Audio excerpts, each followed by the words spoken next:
My name is Radha and this is my son, Christopher Robin Hotchkiss. He was my only son, and he was murdered when he was almost 22. When the crime first happened, I had this prejudice in my head that murderers were ugly and, mean looking. And the first time I went into prison, it wasn't like that. It was just like, these are human beings who made a terrible mistake. It was the first time for these men that they'd ever talked to somebody who their type of crime may have affected. Part of the victim offender work is that you write a letter to the person that you've harmed and ask for forgiveness. And an incarcerated gentleman read his letter, and I felt like he was reading it to me.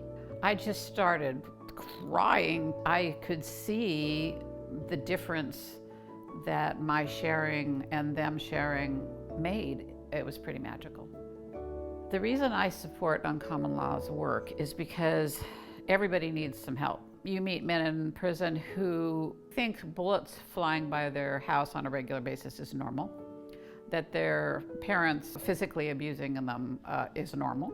The system needs more kindness. I've seen men get ready for a parole hearing. There's a lot of emotion, a lot of incredible nervousness. It's a huge deal. A lot of people don't have an advocate. There's some people who go through this with no family to back them up. I can't imagine that. That's really tough.